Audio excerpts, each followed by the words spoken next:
tú puedes importar hasta 5 tipos de transgénicos diferentes, pero en España, por ejemplo, solo puedes cultivar el maíz transgénico BT.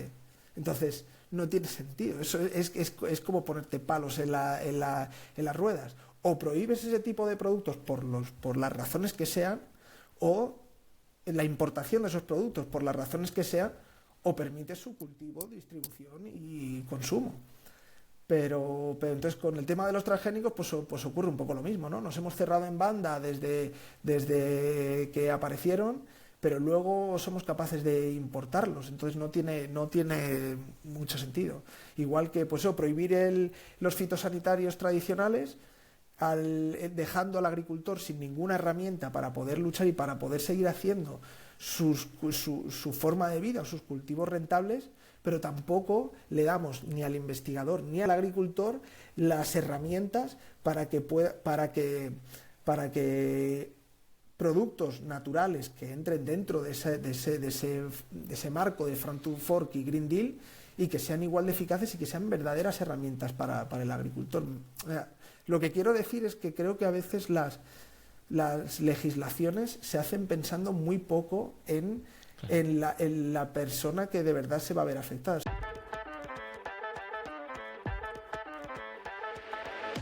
Soy Chema Oliva y somos Outliers, un podcast donde descubrimos cómo se transforma la buena ciencia en innovación. ¿Comenzamos?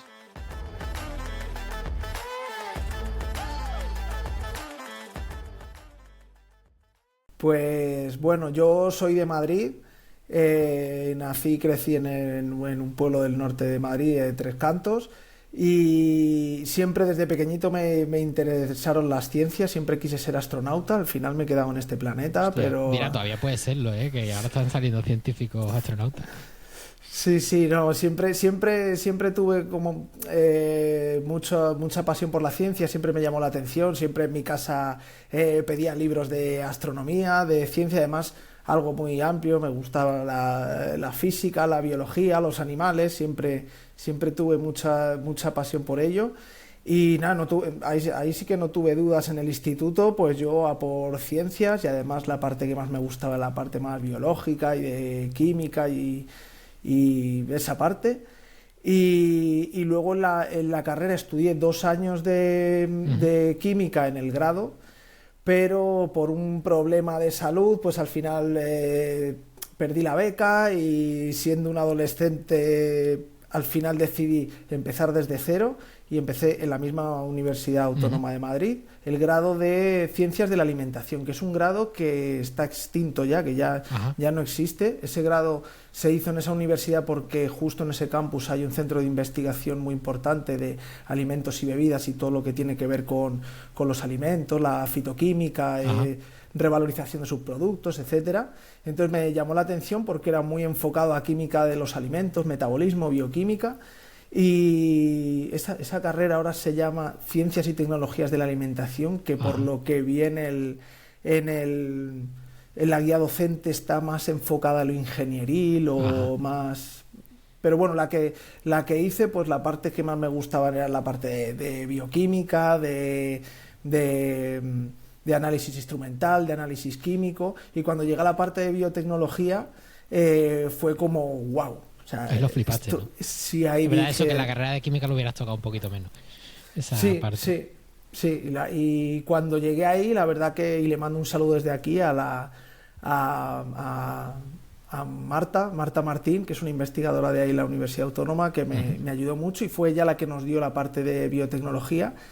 Habrá que enviarle el episodio luego. Hombre, eso venía conduciendo y pensándolo, o sea que sí, seguro.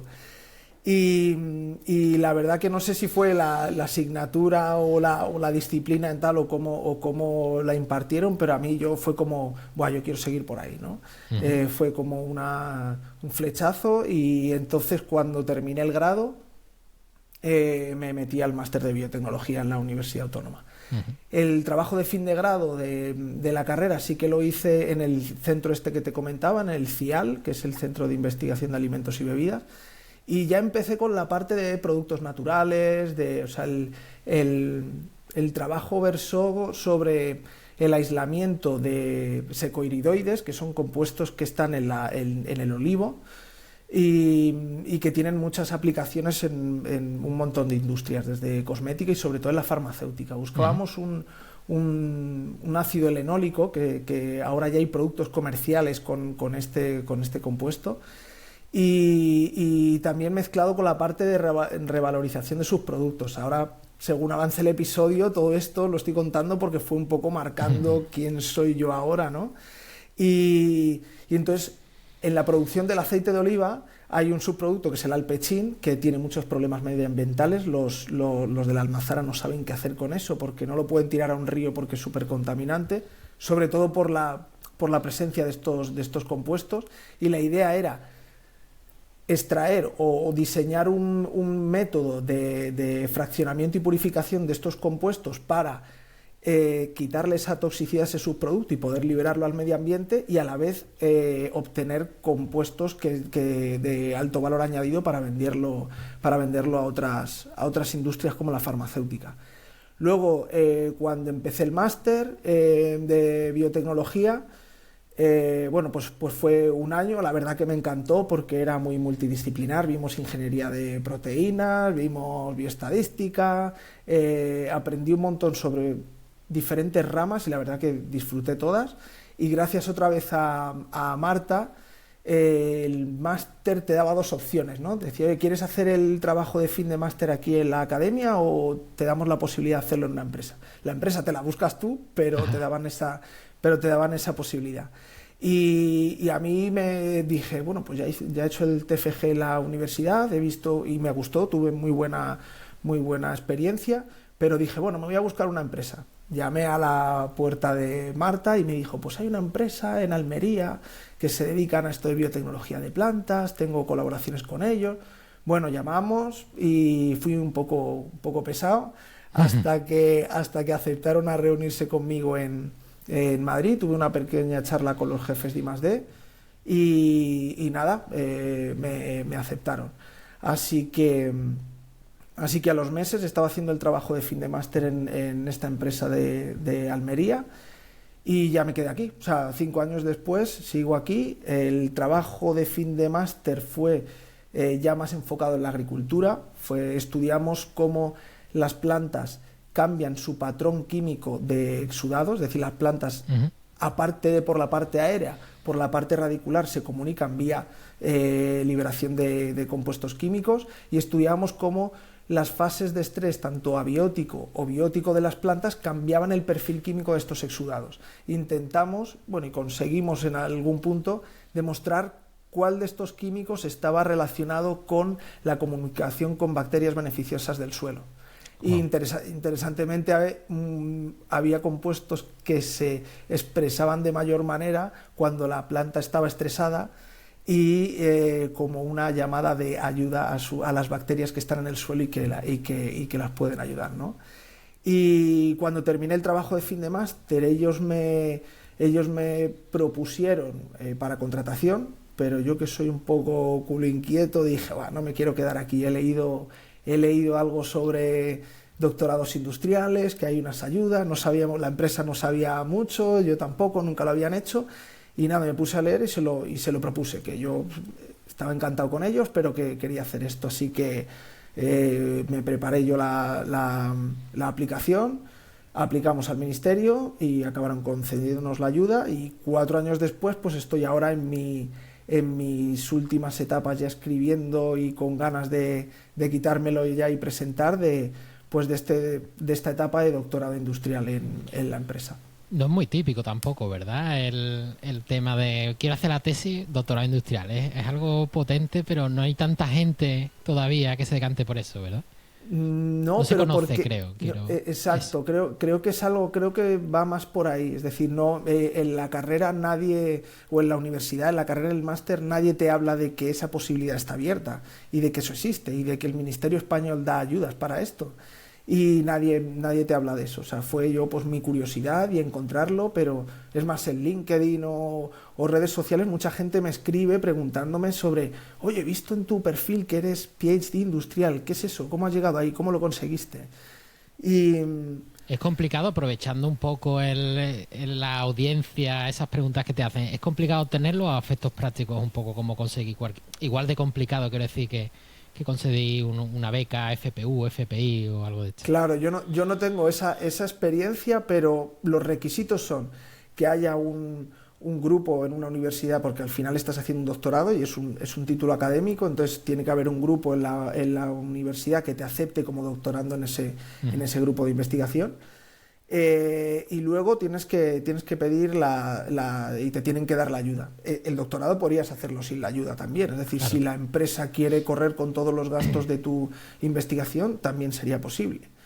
Pero para acceder a la ayuda, lo que te piden es un 70% de ese baremo, ¿no? de esa nota para concederte la ayuda o no, es el proyecto que tú presentas. Es decir, aquí yo creo que la diferencia con la FPU y FPI es que tu, tu currículum académico, tus notas, tus publicaciones no tienen tanto peso. Es más, Ese dato es muy importante, creo, para sí, la o sea, audiencia que nos escucha. lo que de verdad da peso a esto, lo que de verdad va a suponer que te den la ayuda o no, es que el proyecto que tú presentes tenga, uno, impacto en la sociedad y impacto en una empresa española que se dedique al I+D+I.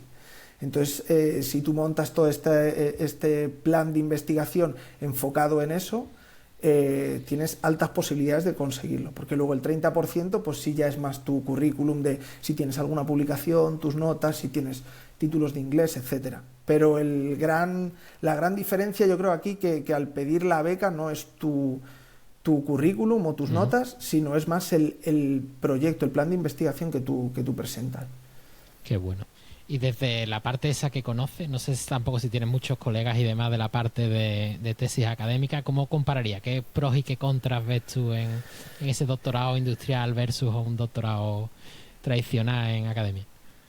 Sí que, claro que tengo muchos amigos que están haciendo el PhD, ¿no? en la academia y eh, no sé muy bien o sea, cuál sería la diferencia. A lo mejor en la empresa hay más dinero, eso está claro. O sea, que hay veces que tal vez la burocracia dentro de la empresa es menos tediosa que la burocracia que podéis tener en un laboratorio en la academia.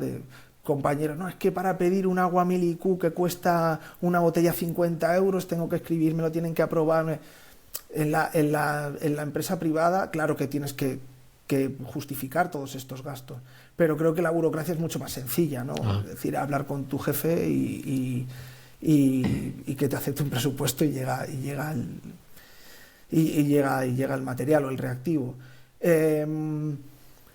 Diferencias, por ejemplo, lo que sí que yo veo una gran diferencia es en el tema publicaciones. Es decir, mis compañeros en la academia están muy enfocados en publicar. Necesito mis 3-4 publicaciones para terminar mi tesis, mis publicaciones en una revista de mayor impacto, etcétera. Y mi experiencia es que un doctorado industrial está más enfocado en, uno, proteger sus invenciones, es decir, sus publicaciones son más una patente que una publicación. Claro, eso es mucho más lento y lleva mucho más tiempo y a lo mejor te puede frustrar como investigador, que tú vienes con el mindset de la academia de no, yo quiero publicar, yo quiero enseñar lo que hago, los resultados que tiene. Y al final con lo que te encuentras es que en la empresa te van a decir no, esto que has conseguido está muy bien y por eso mismo lo vamos a proteger, y una vez que lo protejas publicas lo que quieras, ¿no? Entonces sí que estos procesos parece que van más lentos que en un... No es incompatible, pero claro, para la mente del científico tradicional es como publicar y patentar es como tal, pero no tienen nada que... Quiero decir, es verdad que los tiempos varían un poco, que en un momento dado, pues oye, mientras preparas la patente y demás, pues entre comillas se podría retrasar otras partes, pero bueno, igual que luego los referees tardan lo que tardan, quiero decir que tampoco... Es estar un poco más pendiente de qué buen resultado tiene y dónde, es decir, si vas a un congreso o algo, no hablar más de la cuenta y tal, pero en principio es lo que debería hacer cualquier científico de academia también que tenga un interés aplicado, ¿sabes? Sí, estoy de acuerdo en que o sea, la diferencia no es esos tiempos ni es más la diferencia de mentalidad. Es decir, la mentalidad bueno, yo voy a desarrollar este producto y voy a ir protegiendo todas estas etapas hasta que yo defienda mi tesis doctoral. Pues hablé con el departamento de propiedad intelectual hace poco de mi empresa y me dijeron, no, tú puedes hacer tu tesis pública. ¿Por qué? Porque ya llevas años trabajando en la protección de todos esos resultados. Entonces, bueno, pues ya puede venir quien sea y lo puedes contar a quien quieras, porque eso ya está protegido. Pero claro, eso es un trabajo que tiene que venir estructurado, una estrategia que tiene que venir planteada desde el principio de la investigación y del trabajo, ¿no? Claro.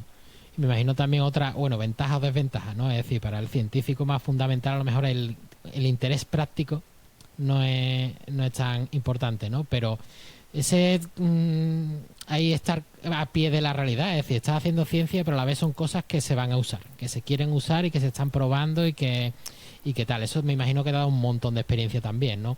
Quiero decir, aparte de el clásico de un científico de publicar, presentar resultados, comunicar los resultados y demás, tú te has tenido que carear durante tu tesis con un montón de aspectos que son más propios de eso, ¿no? De la industria del sector privado, ¿no? Sí, entiendo que en la academia un investigador se va a encontrar con ciertos problemas, pues como pueden ser la financiación, la concesión de proyectos, etcétera. Y a lo mejor los problemas que me he ido encontrando yo durante mi investigación han sido más de, ¿esto es escalable? ¿Esto es económicamente rentable? ¿Esto se puede registrar en el país al que vas?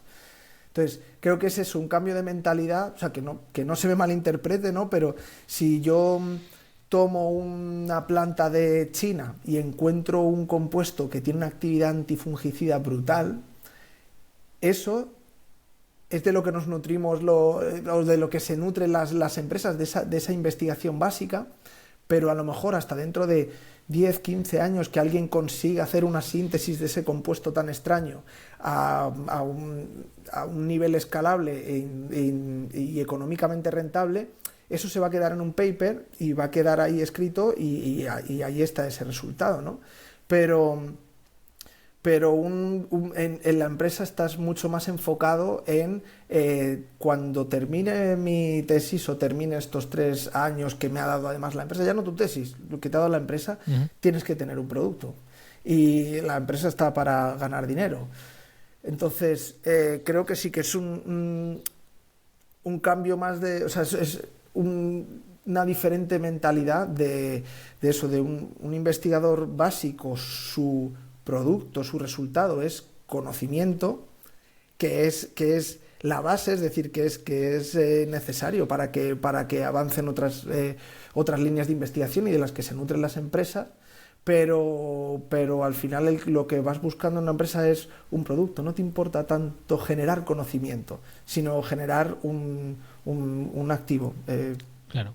Algo que pueda ser comercializable. Y ese know-how también lo tienes en tu saber, ¿no? Quiero decir, tú estás implicado, además de esa investigación en el desarrollo de los productos, me imagino. También habrás tenido que interaccionar con clientes en un momento dado, ¿no? Según me comentaba.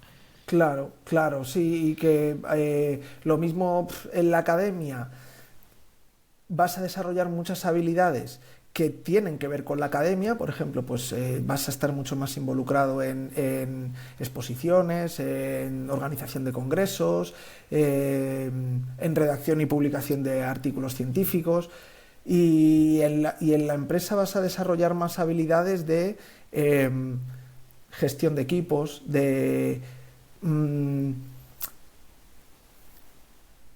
entender otras formas de pensar o entender cómo funcionan departamentos que nada tienen que ver con la ciencia, como pueden ser el marketing, el regulatorio, el de business intelligence, que son los que te marcan cuánto dinero puede costar tu producto. Entonces desarrollas más habilidades y aprendes muchas más cosas adquieres mucho conocimiento que a lo mejor no tiene que ver con la ciencia, pero sí que te da una visión más holística de cómo funciona el tema, de cómo funciona el mercado.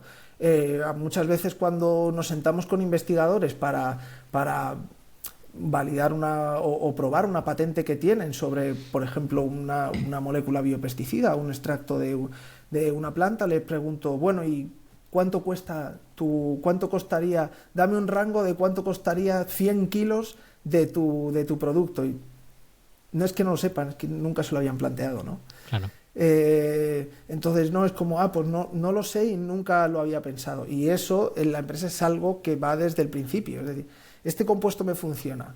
No me lo voy a llevar una patente o no me lo voy a llevar un producto. Hay un ejercicio de cuánto cuesta, tengo stock durante todo el año para acceder a grandes cantidades de este compuesto. Sí, ¿puedo externalizar su síntesis? Sí, no. Es decir, claro. Todas... Tienes en la empresa adquieres conocimiento de cómo funciona el tema, pero desde un punto de vista más amplio, más general, ¿no? Más holístico. Uh-huh. ¿Y cuál es decir, si tú te tienes que definir como experto en algo, ¿en qué te llamarías experto dentro de eso que estás haciendo? Hombre, como he comentado toda mi trayectoria, yo me defino como un experto en química de productos naturales o química de natural aplicada, porque tengo experiencia tanto en el aislamiento y la purificación y todos los ensayos biológicos que llevan a darle una aplicación o una bioactividad a estos compuestos que se encuentran en la naturaleza, tanto en plantas como en subproductos, como en hongos, como en microalgas, cianobacterias, etcétera. Pero mi expertise los 4 años que llevo aquí, es decir, lo que me he estado dedicando a mi doctorado, ha sido el desarrollo de biopesticidas, uh-huh. Que ahora un poco más adelante podemos hablar de por qué estamos haciendo esto, ¿no? Pero mi expertise ha sido el desarrollo de fungicidas en este caso, porque pesticidas es algo más, es una definición más amplia, ¿no? Porque entrarían tanto herbicidas como insecticidas, como fungicidas, bactericidas, etcétera. Mi expertise ha sido en el desarrollo de productos biofungicidas aplicados a la agricultura, y se ha buscado el desarrollo de productos que sean económicamente igual de rentables que los pesticidas de síntesis química tradicionales que se vienen utilizando hasta ahora, pero que sean biodegradables, es decir, que sean más seguros que estos que utilizamos, y sobre todo que sean igual de eficaces, porque ahí está un poco el quid de la cuestión. Porque en el mercado hay un montón de biopesticidas, pero ¿por qué no han hecho el sorpaso, ¿no? ¿Por qué no se utilizan estos productos en vez de los sintéticos o los tradicionales? Pues porque a día de hoy los productos de protección de cultivos naturales que existen a día de hoy no cumplen las mismas exigencias de eficacia y de rentabilidad económica que los químicos. Y ese es el verdadero reto. Y ese es el reto con el que me he estado enfrentando estos 4 años. Ahora mismo tenemos varios prototipos esperando a la validación en campo, y puedo decir que al menos en el laboratorio funcionan igual, que tienen una eficacia muy comparable con los químicos, con los fitosanitarios tradicionales que se utilizan para el control de esos hongos. Y ahí está por un lado el interés, la seguridad y cómo lo ve los costes y toda esta serie de cosas, ¿no? Que hablaremos luego con los natural products, digamos, ¿no? Pero también un tema que es el regulatorio, ¿no? Es decir, ahí cómo interviene la Unión Europea, suele ser bastante estricta, o digamos, más que estricta, es decir, se arriesga menos a lo mejor que, por ejemplo, los americanos, ¿no? A ciertas cosas. No sé, ¿cómo es eso? Tú me hablabas cuando estábamos preparando el episodio algo del farm to fork o tal. Cuéntanos por ahí, introdúcenos. Bueno, puedo hacer una introducción más larga, ¿no? De dónde viene todo esto. Voy a ser breve, pero de dónde venimos, dónde estamos y a dónde creo que vamos, ¿no?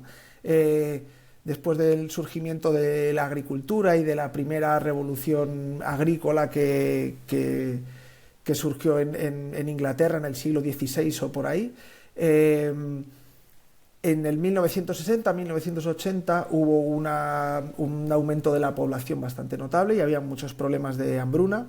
Y Norman Borlaug, que era un ingeniero agrónomo, que son estos científicos que cambian el mundo por completo, Él es el que se pone la medalla, pero bueno, con todo su equipo de científicos empezaron a desarrollar nuevas variedades de vegetales de alta producción. Esto consiguieron, esto junto con otros hechos como son la fertilización inorgánica, es decir, empezar a utilizar fertilizantes que no fuesen orgánicos, que no sean un guano, un guano parecido, sino que fuesen fertilizantes inorgánicos sintéticos, y el uso o el desarrollo, comercialización y empezar a usar fitosanitarios que son químicos, que no son naturales, pero que son muy baratos y muy eficaces, fue lo que esa revolución en la agricultura es la que todos conocemos, que nos sonará, ¿no?, de la revolución verde. Gracias a estos desarrollos, como sociedad conseguimos, con la misma cantidad de suelo cultivable, aumentar enormemente la producción agrícola y con esto evitar la muerte y de inanición de millones y millones de personas. ¿Qué pasó? Que estos 3 puntos, con el tiempo, aparecieron inconvenientes. Por ejemplo, la fertilización inorgánica, pues hemos visto todos en la televisión, por ejemplo, en el Mar Menor, ¿no?, la eutrofización el uso de fertilizantes nitrogenados, son lixiviados por el agua, llegan a los lagos, hay sobreproducciones de algas y muere todo el ecosistema que hay ahí y reduce la biodiversidad hasta acabar con el ecosistema que hay ahí. La parte de utilización de variedades que son muy productivas, pues ha dado problemas a esas enfermedades que decimos del primer mundo, ¿no? Son variedades muy productivas, pero luego tienen, a nivel nutricional, son muy ineficientes, es decir, tienen baja calidad de proteína, perfiles lipídicos inadecuados, etc. Y el tercero es el que vamos a tratar ahora, que es el del uso indiscriminado de compuestos químicos que no son naturales pero que son muy eficaces, ¿no?, y funcionan muy bien. Eso ha dado problemas medioambientales, sobre todo porque al no ser naturales, la naturaleza no tiene mecanismos eficaces para la degradación de esos compuestos. Y es el verdadero problema de estos productos fitosanitarios. Es decir, hoy en día, con la regulación que hay, no sería correcto hablar de, pues es que el pesticida que le echan en Europa a esta manzana es cancerígeno. No, porque hay un montón de estudios que evitan que eso ocurra. Pero el verdadero problema es que no son degradables y quedan recalcitrantes en la naturaleza, y ese es el verdadero problema. Entonces, en Europa aparece el Farm to Fork, dentro de una gran estrategia que se llama el Green Deal europeo, y que habla que en 2030 el 50% de los pesticidas tradicionales sintéticos tienen que ser prohibidos y van a dejar de usar. Y en el 2050, que se prevé 10 billones de personas en el mundo, vamos a tener se van a prohibir el 100% de estos productos. La pregunta es, y volviendo después de la introducción, ¿no?, a la pregunta a la que me hacías, se prohíben estos fitosanitarios, pero Europa no ha desarrollado, por ejemplo, una ley paralela de biopesticidas, es decir, que permita tratar la regulación de biopesticidas de una manera diferente que a un pesticida tradicional no natural. Es decir, tú en Europa, si quieres registrar un biopesticida, tienes que entrar por la ley y se trata como si fuese un fitosanitario tradicional normal, con todo ese tiempo de regulación que lo tenía por ahí apuntado, pero que son mínimo unos de 6 a 10 años solo la regulación. Es decir, cuando ya tienes desarrollado el producto, ya tienes el bote, para que llegue al agricultor tienen que pasar de 6 a 10 años. Estamos hablando que en 2030 les van a quitar la mitad de las soluciones que tiene el agricultor, y que estamos en 2024. En 6 años alguien tiene que estar ya registrando un producto para que en 2030 lo tenga el agricultor en la estantería, ¿no? Entonces, ese es un problema real, lo que estamos viendo lo que te pasé ayer de todas las revueltas que está habiendo en Francia, y justo hablaban de eso, los agricultores. Te decían, es que no nos dejan, es que nos han prohibido todas las herramientas que tenemos para luchar contra las plagas y enfermedades que se comen nuestros cultivos. Claro. Y luego encima pueden entrar por otras vías alimentos que a lo mejor tienen una legislación más blandita, por decirlo suave, ¿no? Sí, exacto, claro. Luego tienes otros países que también tienen una agricultura muy fuerte y que no tienen ninguna restricción con el uso de estos productos, y luego puedes importar esos alimentos para comértelos aquí. Pero es lo que hablamos con el problema de las sobreregulaciones o desregulación en Europa. Otra cosa que para mí nunca he conseguido explicarlo, ¿no? Tú puedes importar hasta 5 tipos de transgénicos diferentes, pero en España, por ejemplo, solo puedes cultivar el maíz transgénico BT. Entonces, no tiene sentido. Eso es como ponerte palos en las ruedas. O prohíbes ese tipo de productos por las razones que sean, o la importación de esos productos por las razones que sean, o permites su cultivo, distribución y consumo. Pero entonces con el tema de los transgénicos pues ocurre un poco lo mismo, ¿no? Nos hemos cerrado en banda desde que aparecieron, pero luego somos capaces de importarlos, entonces no tiene mucho sentido. Igual que prohibir los fitosanitarios tradicionales, dejando al agricultor sin ninguna herramienta para poder luchar y para poder seguir haciendo su forma de vida o sus cultivos rentables, pero tampoco le damos ni al investigador ni al agricultor las herramientas para que productos naturales que entren dentro de ese marco de Farm to Fork y Green Deal, y que sean igual de eficaces y que sean verdaderas herramientas para el agricultor. Lo que quiero decir es que creo que a veces las legislaciones se hacen pensando muy poco en la persona que de verdad se va a ver afectada. O sea, se hacen como pensando mucho en el consumidor final, pero ¿quién piensa en el agricultor? Claro. El que ha hecho la ley no está pensando en que... Sí, el agricultor, por ejemplo, mi padre lo que dice, a ver, esto que me han prohibido me mataba a todos los bichos y ahora mismo voy a tener que arrancar los olivos si esto sigue así, ¿sabes? Claro, o sea, y que... Claro, por supuesto. Entonces, que hemos demostrado que esa época de la revolución verde y que todas estas moléculas no naturales han funcionado muy bien y han cumplido su etapa en nuestra historia, ¿no? Pero que tenemos claro que por los problemas medioambientales y de salud que provocan, tenemos que dar una alternativa, una herramienta. Pero lo que no puedes hacer es quitarle las herramientas que tiene el agricultor sin darle otra.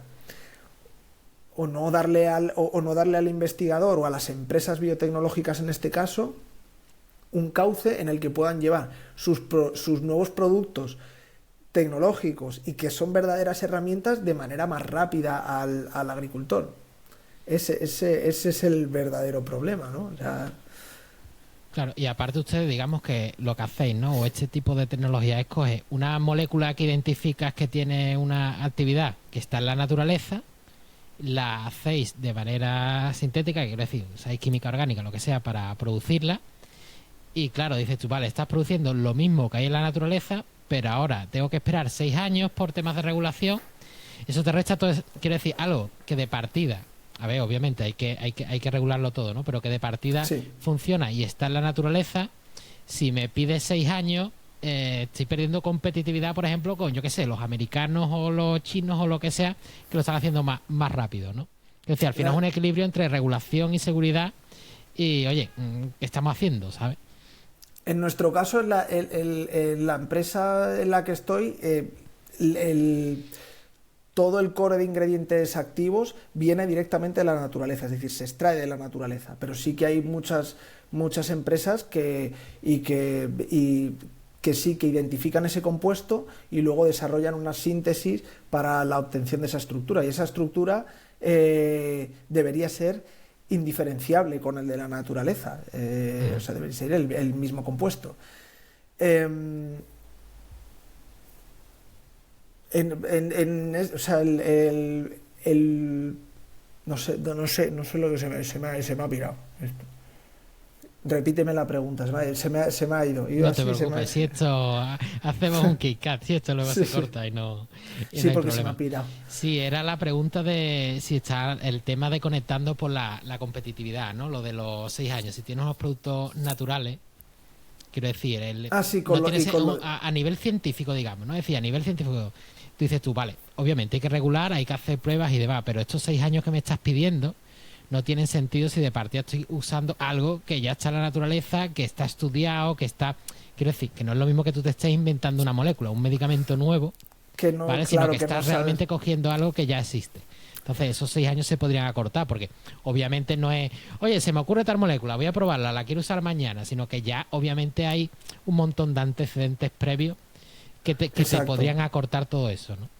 Exacto, en otros países y creo que en Estados Unidos que tienen una verdadera regulación de biopesticidas, que es lo que creo que debería pasar en Europa, es decir, que haya una ley de fitosanitarios tradicionales y una ley de biopesticidas y que se traten regulatoriamente dos productos que realmente son diferentes, claro, aunque la aplicación sea la misma. En Estados Unidos tienen estas dos leyes, ¿no? Y hasta donde sé, la de biopesticidas es mucho más rápida y mucho más corta que la de un fitosanitario tradicional. Es más, dentro de la historia es esa, o sea, que nos llevan 1000 años de ventaja, pero ya no a nivel científico, sino que nos hemos quedado atrás a nivel regulatorio. De ellos tienen una definición de qué es un biopesticida y qué no lo es. En Europa te están diciendo que prohíbas todos estos productos, pero no tenemos una definición de qué es un biopesticida. No existe en la regulación europea.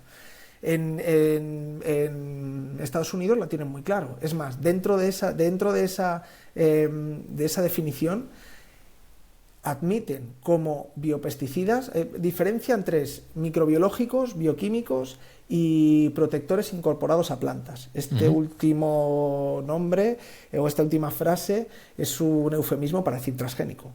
O lo llaman protectores incorporados a plantas, pero son transgénicos, pero se consideran como biopesticidas. Porque es decir, un tomate modificado, por ejemplo, ¿no? Para que no tenga la planta tal, digamos, sería... O para que produzca una proteína que cuando se la coma el gusano del taladro y se muera, es considerado esa proteína que expresa la planta como un biopesticida. Y estos nuevos biopesticidas que se han aprobado por primera vez en Estados Unidos, que tienen que ver con el RNA interferente, también entrarían dentro de este grupo de protectores incorporados a plantas. Los de microorganismos lo tenemos claro, porque son un poco pues todos los de biocontrol así más comunes, que se han utilizado, de bacillus o tricodermas o este tipo de microorganismos que tienen una gran capacidad de control de patógenos. Y dentro de los bioquímicos hablan de, la legislación estadounidense habla de compuestos que estén en la naturaleza, compuestos que sean estructuralmente relacionados a compuestos naturales, pero que se haya demostrado su inocuidad en el medio ambiente, inocuidad contra organismos non-target, inocuidad contra la salud humana, y que esto haya sido durante un largo periodo de tiempo. Eso es un poco lo que dice la legislación. O sea, que incluso dentro de la legislación de biopesticidas estadounidenses definen como un biopesticida un compuesto que sea estructuralmente parecido, relacionado a un compuesto natural y que funcionalmente sea idéntico. O sea, hasta ahí va, ¿no? De ahí entonces son esos tiempos de la Unión Europea, ¿no? Es decir, tienen la duda, ¿no? Y por eso tienen esos años, esos 5 o 6 años, ¿no? Para garantizar toda esa posibles dudas, ¿no? De una molécula que se parece mucho a otra, pero que no es exactamente esa, ¿no? Sí, total. O sea, yo creo que es un poco ese el tema, ¿no? Para ¿cómo era la frase, ¿no? Pero legislar un poco por miedo. Como no sabemos, pues como pasó con los transgénicos, como no sabemos qué va a pasar, pues nosotros lo prohibimos o no lo permitimos. Y luego, después de 30, 40 años de consumo de alimentos transgénicos, no hay ninguna evidencia científica de que haya habido ningún impacto en el medio ambiente ni en la salud humana por el consumo de estos productos. Que que eso tiene que ser una herramienta más, es decir, que defendiendo esto no estoy defendiendo que todos los cultivos del mundo sean transgénicos, no, simplemente es una herramienta más que en ciertas ocasiones pues puede ser ventajosa para el agricultor y que tenga un impacto en el medio ambiente cero y sea respetuoso con la salud humana, etcétera. Entonces, en Europa no ver esto pues lastra mucho nuestra competitividad, y ahora lo que está pasando con los biopesticidas pues parece que vamos un poco por lo mismo. O sea, los estadounidenses ya han reconocido que un pesticida, como hemos comentado, una molécula que no es natural, hay que estudiarla a fondo, pero una molécula que lleva conviviendo con el medio ambiente y con el ser humano tanto tiempo, pues bueno, en principio la conocemos más. Y entonces todos esos estudios o toda esa etapa de regulación pues se hace mucho más corta, y sería la única solución de poder en 2030 darle soluciones verdaderamente rentables al agricultor. Porque yo me he reunido con cientos de agricultores y yo hablo con ellos y les digo, oye, estoy haciendo biopesticidas, ¿tú elegirías antes un producto natural que uno tradicional sintético? No ha habido ni uno que me diga que sí. Todos te dicen, a mí me da igual. Yo solo quiero poder utilizarlo y quiero poder sacar mi producción adelante, y quiero que mi cultivo sea rentable, y quiero seguir adelante con mi forma de vida. No les importa si de dónde venga o de dónde Claro. No, ese no es el interés del agricultor, ¿no? Por eso decía el agricultor tiene el miedo, ¿no? De, oye, de repente es que se va a quedar sin nada, ¿no? Por ejemplo, ¿no? Y claro, y la sociedad a lo mejor, quiero decir, el político tiene unas necesidades que cubrir, o esos miedos, legislarlos y esta serie de cosas. La sociedad, que es un poco ahora la pregunta, por donde te iba a preguntar, si lo acepta, cómo lo ve y demás, y luego también el doble rasero, ¿no? Porque estamos diciendo, oye, escúchame, es que si esto, que a lo mejor te da un poco de mal asunto porque no lo conoces, porque no has hecho ciencia, porque no tal, o porque te coge de lejos, ¿no? A decir, oye, es que a lo mejor no vamos a tener alimentos, ¿no? Por ejemplo, ¿no? Ya. Creo que eso es un poco problema nuestro también, ¿no? Como la gente que nos dedicamos a ciencia y bueno, pues estas iniciativas, estos podcasts pueden ayudar a la gente que no se dedica a la ciencia a entender todos estos temas y a tener una opinión más sólida, pero eso sí que nos echa la culpa a nosotros de por qué la gente tiene miedo a los transgénicos, o por qué tú dices a la gente que no tiene contacto con la ciencia transgénico y se lleva la mano a la cabeza después de 40 años consumiéndolos y no ha habido ningún problema. Eso creo que es un poco culpa de los científicos, de que no hemos sabido transmitir lo que hacemos en el laboratorio y qué significan las cosas, y que hemos dejado que otras personas con otros intereses, claro, que no son científicos, se lo cuenten, ¿no? Y sí, o sea, creo que es que un problema es eso, un poco la opinión de la sociedad. O sea, cuando yo digo, si a amigos míos que no se dediquen a la ciencia no me pondrían tanto interés en lo que yo hago, o no les saldría esa sonrisa si yo les digo, hago biopesticidas, y todo el mundo, hostia, qué guapo, sí, cuéntame más. Si yo le digo, no, pues mira, estoy haciendo un fitosanitario, un plaguicida, nadie quiere escucharte, ¿no? Claro. Entonces yo creo que sí, que todavía, por lo menos en la sociedad española europea, eso sigue un poco ahí. Claro, es un poco como los antivacunas y demás, ¿no? La quimiofobia, que sería el equivalente a las antivacunas en este sentido, es también un poco por falta de educación y por falta de divulgación, porque el científico de turno muchas veces está pensando en su ciencia y en transmitirla de la manera, no te digo más compleja, ¿no? Pero al final el científico promedio intenta subir, ¿no? A ese élite de científica. Entonces, entre comillas, si eres demasiado divulgativo, casi que pierdes un poco el prestigio, ¿no? Porque te entiende demasiada gente. Oye, qué fácil es eso que hace, pero si en cambio explicas una cosa súper compleja, es como, oye, pues normal que seas el único en el mundo que hace esto, ¿no? Claro, pero la gente de a pie pues no consigue tomar ese conocimiento, por lo menos tener el otro punto de vista, ¿no? La otra visión. Sí, desde luego. O sea, pero bueno, que sí, que es un problema nuestro de divulgación, y que al final con esto el tema que acabas de sacar, ¿no? de la quimiofobia, Claro, o sea, tampoco confundamos o sea, estoy investigando esto y estoy haciendo este trabajo porque las leyes van por ahí y porque el mercado necesita esos productos, pero la toxicidad de un compuesto, de una molécula, no está relacionada con el origen que tiene, si es natural o es sintético. Es más, paradójicamente, los compuestos más tóxicos que existen son naturales.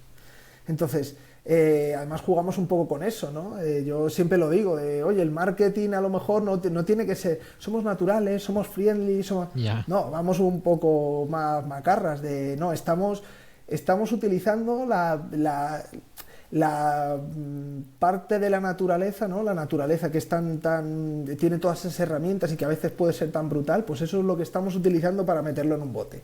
Claro. O sea, que llevarlo un poco por ahí, de que a veces todos, o sea, los que se dediquen a la ciencia, este ámbito, ¿no?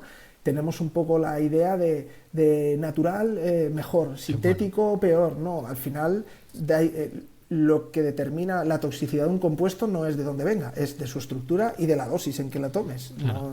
Sí, dosis sola fácil veneno, ¿no? Lo que decía, sí, para hacer eso, ¿no? Si te ves 15 litros de agua mineral al día, yo creo que te mueres también, ¿no? Yo creo que al 8 están ya en urgencias como poco, sí. Con totalmente. Una hiponatremia y te vas al otro barrio, o sea que sí, total. Pero creo que es un poco eso, ¿no? La falta de saber llegar a la gente también, ¿no? Sí, total. Y el verdadero problema el verdadero problema de estos compuestos sintéticos no es tanto la toxicidad, porque como he dicho, si tú utilizas un producto fitosanitario a la dosis recomendada, no hay ningún problema. Está súper estudiado de que no hay ningún problema el uso a esa dosis. Y hay millones de estudios y por eso tú puedes comprar ese producto para echarlo en tu olivo. Pero, ¿qué pasa con ese compuesto?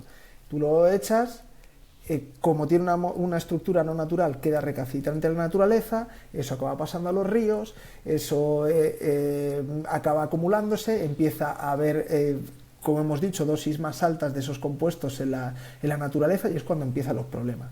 Como el plástico estamos rodeados de él, es un compuesto sintético, ¿hay algún problema con tenerlo? ¿Estamos rodeados de plástico? No. ¿Cuál es el problema del plástico? Que no se degrada.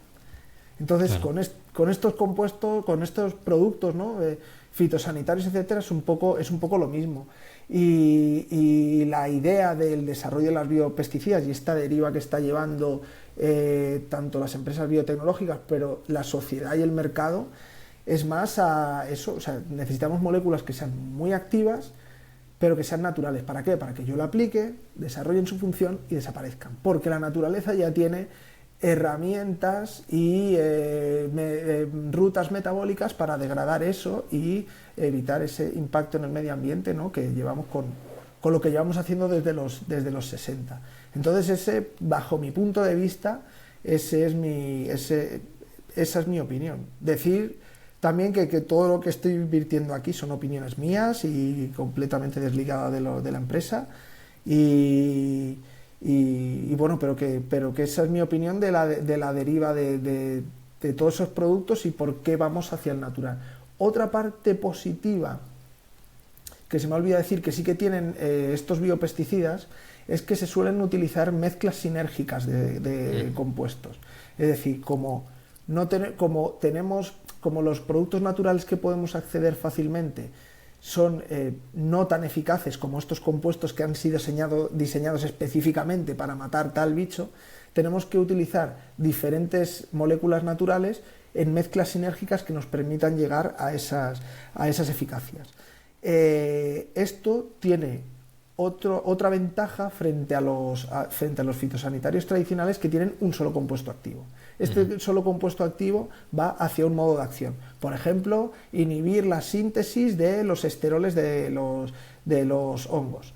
Vale, los hongos, uno de los problemas y una de las mayores amenazas al sistema agroalimentario actual es el desarrollo de resistencias por parte de las plagas y de las enfermedades frente a todos los fitosanitarios que utilizamos. Como solo utilizamos un compuesto que va hacia una enzima, hacia una proteína, a inhibir una proteína, en cuanto ese microorganismo o esa plaga, ese insecto, tiene una mutación que le hace resistente a ese compuesto, ya tienes una población que es completamente resistente a ese fitosanitario y ya no te vale para nada. Los productos naturales o los biopesticidas se suelen diseñar con mezclas de compuestos naturales que atacan a diferentes modos de acción, de tal manera que el desarrollo de resistencia se hace casi imposible o muy improbable, porque para que un microorganismo o un insecto desarrolle una resistencia a tu producto natural, a tu biopesticida, no tendría que acumular una mutación, tendría que acumular 2, 3, 4, 5 y encima a la vez, y eso es muy improbable. Entonces, esa es otra parte positiva del desarrollo de estos productos naturales. Claro, y a lo mejor la gente, si lo piensa así un poco, pensará en plan, bueno, venga, pues el cultivo de tomates de mi vecino Pepito que tiene tal plaga y ese año no va a producir, pero bueno, va a haber más tomate, ¿no? O lo que sea. Pero claro, es que estamos hablando de patologías que afectan a cultivos que se extiende, que van corriendo, es decir, las típicas plagas estas que se llevan por delante a las encinas, a los olivos y demás, es que pasan de un país a otro y se lo va fulminando absolutamente todo, ¿verdad? Sí, no, hay además casos de, por ejemplo, pues en Polonia, que tienen mucho peral, tienen mucha pera, apareció una bacteria que se llama Erwinia miloborans, el fuego bacteriano, lo llaman así porque aparece una manchita negra en un peral y al día siguiente cuando llegas a tu cultivo parece que está quemado, está todo negro y la única solución que encontraron fue talar todos los perales de Polonia y volver a ponerlos. Wow. Y luego, pues eso, establecer unas políticas de fitosanitarias y de control de fitopatologías muy fuertes para que no vuelva a introducirse enfermedad, pero desde luego que hay enfermedades y plagas, y eso también es otro problema derivado de esa revolución verde donde veníamos, ¿no? De la revolución verde empezamos con todos esos monocultivos de hectáreas de plantas de la misma especie, claro, son clones, que son pseudoclónicas, ¿no? Entonces, en cuanto una tiene un problema, ya está en riesgo absolutamente toda tu plantación. Entonces, ese es su problema. Por eso, y lo hablábamos también de que las nuevas filosofías, las nuevas estrategias de cultivo van un poco en la rotación de cultivos, en poner varios cultivos en la misma hectárea, ¿no? en la misma zona, justo para esto, para intentar controlar todas estos brotes epidémicos que ocurren cuando se lleva la agricultura monocultivo extensiva brutal. Entonces, sí, seguramente el futuro de la agricultura va a ser un poco, pues eso, para evitar los problemas de fertilización que hemos hablado antes, pues como lo llaman ahora agricultura 4.0, que es, no voy a echar fertilizante a manta, sino que voy a tener un dron que con una cámara hiperespectral me va a decir hay una deficiencia de nitrógeno aquí, y echo nitrógeno ahí. Para control de plagas y enfermedades, biopesticidas. Luego las variedades desarrolladas con CRISPR y transgénicos y tal, quieran o no, van a tener un papel fundamental en la agricultura del futuro. Y luego un poco eso, disminuir esa filosofía que hemos tenido desde los años 60-80 de extensiones de monocultivo brutales que llevan a todos estos problemas.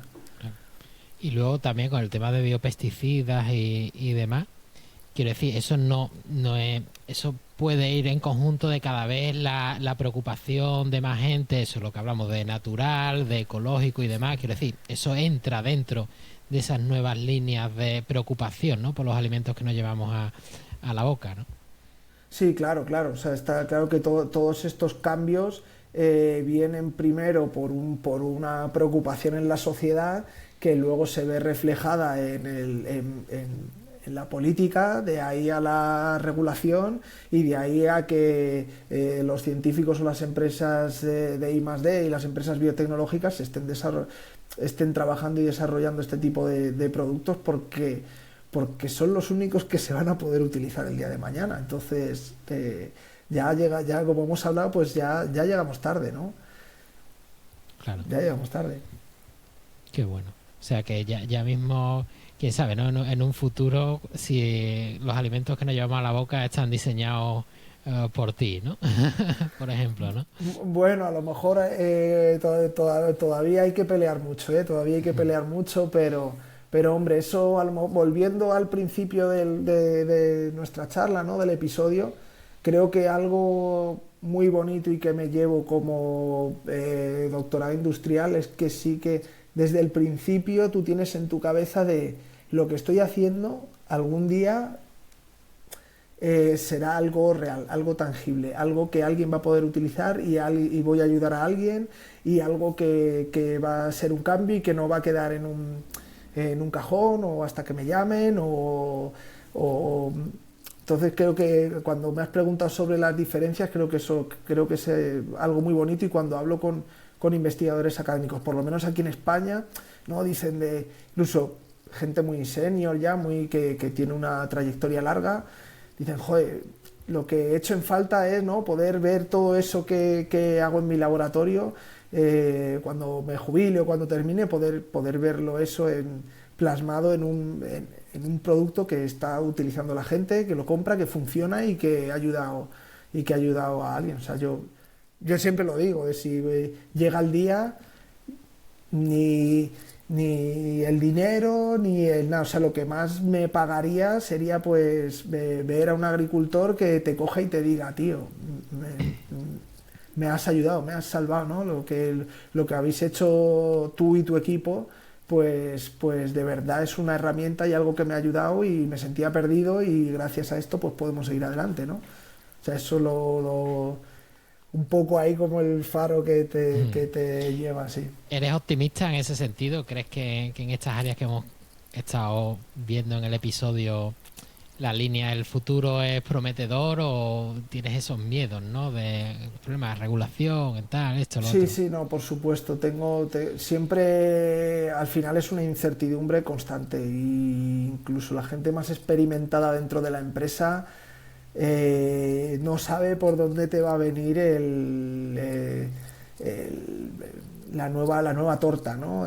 Porque es que puede ser por mil cosas. Además, trabajando con productos naturales, tú ponle que lo que hablaba antes, ¿no? De utilizar un subproducto del alpechín de la oliva, ¿vale? Y si ese año no hay suficiente producción de oliva, claro, ¿qué haces con tu biopesticida? Porque tú estás dependiendo de algo que produce la naturaleza o de otra industria, que ahí sí que tú no tienes ningún control. Entonces hay como muchos puntos o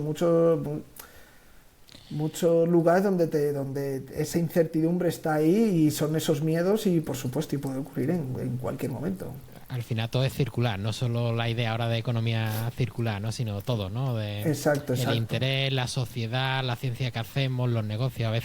Muchas veces parece que está separado, ¿no? La academia del sector privado, los fondos de inversión y tal con la sociedad que demanda. Y es como en plan, oye, vamos a pararnos y vamos a utilizar el sentido común. Y te sientas, utiliza el sentido común y dices tú, oye, pues mucho más fácil de las cosas que estamos haciendo, ¿sabes? Si se aplica ese sentido común, ¿no?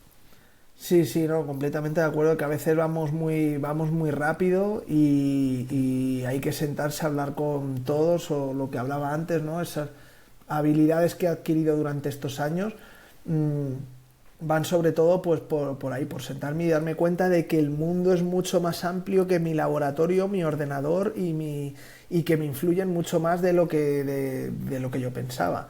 Entonces, sí, todos pararnos a pensar y hablar con gente, que los científicos también pecamos mucho de eso, de siempre hablar con un científico, con alguien que te entienda, con alguien que hable tu idioma, y como te hablen en otros términos o no estés muy acostumbrado a ese lenguaje, pues como que lo rechazas o prefieres estar en tu zona de confort hablando con los cuatro, claro, que saben de lo tuyo y la solución está un poco en eso, en ver que el mundo es mucho más grande y que las verdaderas soluciones las tienes alrededor y no delante de tu nariz. Los algoritmos no ayudan, ¿eh? Eso de que entras a una red social y la información que te llega es nada más que la que quieres y está en tu rango, ¿no? En política, izquierda, derecha, en agricultura, tal, biopesticidas o o tal. Sí, y el que se ponga a ver antivacunas o que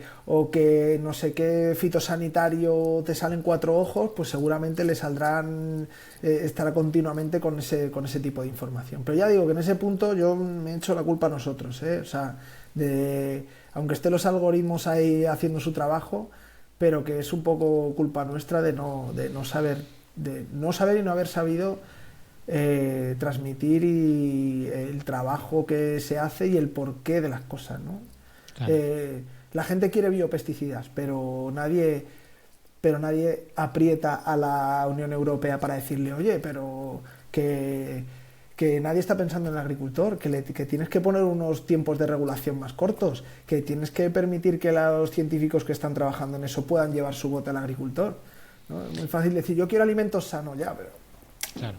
En eso tendrá algo que decir. Me imagino que para facilitar el desarrollo, por agilizarlo, todo el tema ahora tan en boca de la inteligencia artificial, tú también has estado metido en temitas de esto, ¿no? Creo que, sí, que te interesa lo que hemos hablado, ¿no? Sí, yo no tengo ni de inteligencia artificial, esos son mis compañeros, pero sí que es verdad que en la empresa se está trabajando con una plataforma de inteligencia artificial, y esto es especialmente interesante para el tema de los productos naturales. ¿Por qué? Porque la mayoría de los productos naturales, no se puede decir lo que no se conoce, pero la gran mayoría de los productos naturales no son conocidos, o la gran mayoría de los productos naturales conocidos no se conocen mecanismos de acción que tienen. O sea, me explico. Un producto natural que se ha utilizado, por ejemplo, para cosmética o para perfumes durante toda la vida, nunca se ha probado como fungicida, claro, o como bactericida, y entonces hay mucho desconocimiento en la parte de eso, de nuevos modos de acción de compuestos naturales conocidos y de estructuras naturales que no se conocen. Ahí la inteligencia artificial nos va a ayudar mucho, ¿no? Porque va a haber todos esos patrones no evidentes, o todo ese conocimiento no evidente que para el ojo humano es completamente imperceptible, y mientras tú le metas a una inteligencia artificial bioactividades y estructuras, llega el momento que te dirá, oye, ¿has visto que esta estructura podría tener un potencial mecanismo de acción en no sé qué?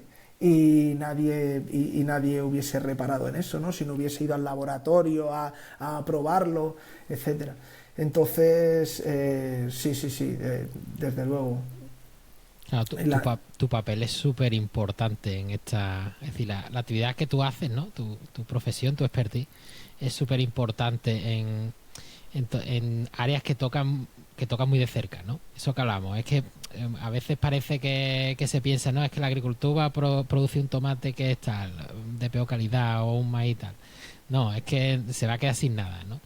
Y, oye, ya hace falta ponerse en las pilas. ¿Cómo ves tu país, cerrando un poco, cómo ves tú al Juan Valverde del futuro? ¿Por dónde te gustaría a ti tirar? Porque ¿cómo quiere que te reconozcan? Vamos a venderte un poco, ¿eh? Que está acabando, que este hombre está terminando su tesis, un perfil de la hostia. Y cuéntanos un poco.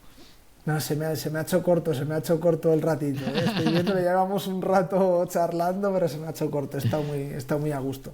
Pues la verdad que como he comentado, a mí lo que me apasiona, y además después de este tiempo, desde que empecé y lo que he contado desde el TFG, trabajo de fin de máster, hasta ahora, lo que me considero y lo que me apasiona y lo que quiero que la vida me siga dando es todo el conocimiento de los productos naturales, y aunque ahora he estado más aplicado a la parte de agricultura, tienen un potencial enorme. Es decir, el año pasado la FDA dio luz verde a varios productos naturales o relacionados con ellos para enfermedades que no tenían ninguna solución, y vienen de ahí, de la química natural. El 70-80% de todos los medicamentos que tomamos, que hay en el mercado, están basados en estructuras que nos ha brindado la naturaleza. Entonces, no solo en la agricultura, sino que a mí me gustaría o lo que le pido un poco a mi vida profesional es pues seguir aprendiendo y seguir fascinándome con toda la parte de la química natural, las estructuras de los productos naturales y todas esas aplicaciones que todavía no están desveladas o no están descritas que nos pueden dar, que seguramente muchas solo...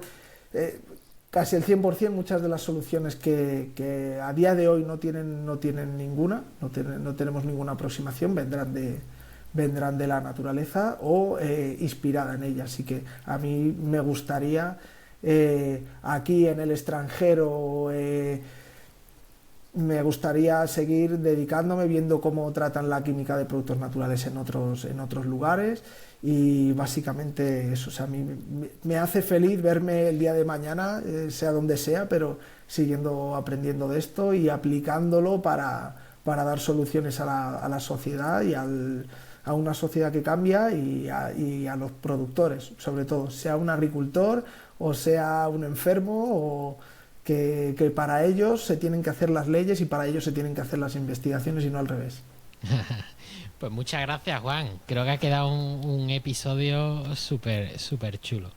Aparte de esa información extra, a lo mejor de términos así un poquillo más técnicos o lo que sea que se nos haya podido escapar por hablar más o menos el mismo idioma científico, ya lo pondremos en la newsletter o lo que sea o en el episodio, todos los añadidos, toda esa información extra vais. Y por último, y antes de decirte adiós, si te quieren contactar, ¿cómo pueden hacerlo? ¿Cómo pueden llegar a ti?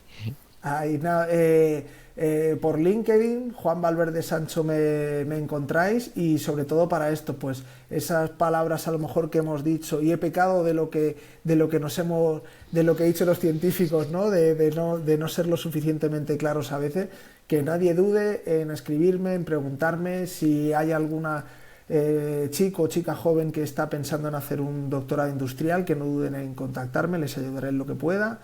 Y eso por LinkedIn os contesto seguro, o sea que en cuanto pueda y saque un rato, cualquier pregunta de algún tecnicismo, de doctorado industrial, de cómo vemos empresas, los jóvenes, o empresas que quieran ofrecerte muchas cosas, empresas también o eso sobre todo, y quien quiera hablar conmigo para nuevas oportunidades, estoy abierto a escuchar a quien sea y sobre todo gente joven también que esté empezando en eso, que cómo ve la ciencia en España en la parte más industrial, pues igualmente que me contacten, que estaré encantado de responderles.